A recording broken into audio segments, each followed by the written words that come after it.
Creating silky milk can be challenging to get right, especially when using a low-pressure domestic machine.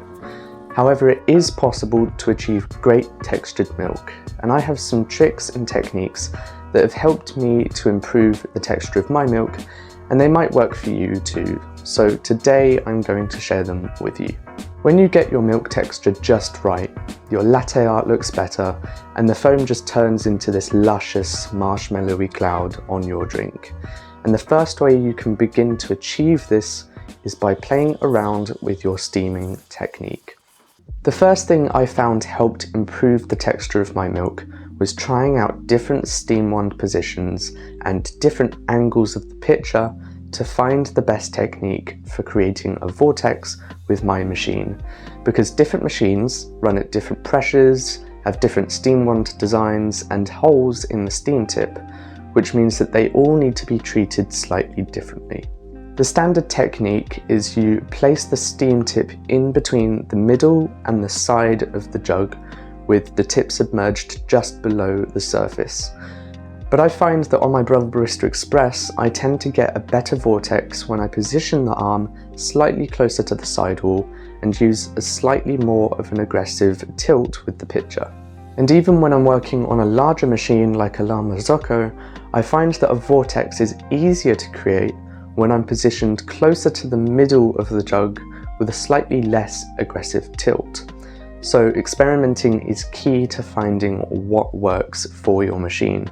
Try different steam wand angles and different pitcher tilts, and try to find the best technique for your setup. The next thing that helped me improve my milk texture was using barista milk. You may be wondering, what is barista milk? All it is milk that's been formulated to steam well and create a balanced flavour in the cup. This is particularly hard to get right with plant-based milks, and it does this by having a higher protein and fat content compared to normal milk. The extra protein in the milk helps to improve the structure and stability of the microfoam, and the increased fat adds to the texture and glossiness of the milk, which gives the foam a fluffy texture and makes your latte art stand out. When I steam with this kind of milk, it feels so much easier to create microfoam and break down the bubbles compared to steaming with regular milk. And it blends really well with any coffee I pair with it. Do note though that milk composition varies between brands, so some brands might not be the same and taste the same as others, and they might not even steam or taste as good as normal milk. It really depends on what you pick up. So try out a few different brands, see if they make an improvement to your milk texture. I found personally success with Druiden Dairy, so if you can find that and get a hold of some, I really recommend that you try it. The last thing that helped me improve the texture of my milk was aerating less. It's easy to over-aerate your milk, and when you're using a weak domestic machine, trying to incorporate all of those bubbles into the milk is almost impossible.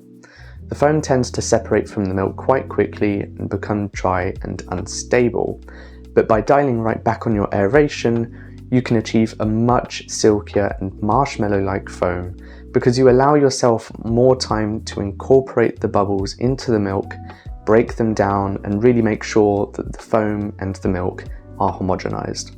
Key takeaways: fiddle around with wand placement and pitcher tilt, try out different barista milk, see if it improves the texture, and try aerating a little less.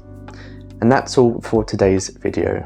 If any of these tips have helped you improve your milk texture, then please leave a comment down below. And if you liked this video and want to see similar content in the future, subscribe, turn on notifications, give this video a thumbs up, and I will see you again soon.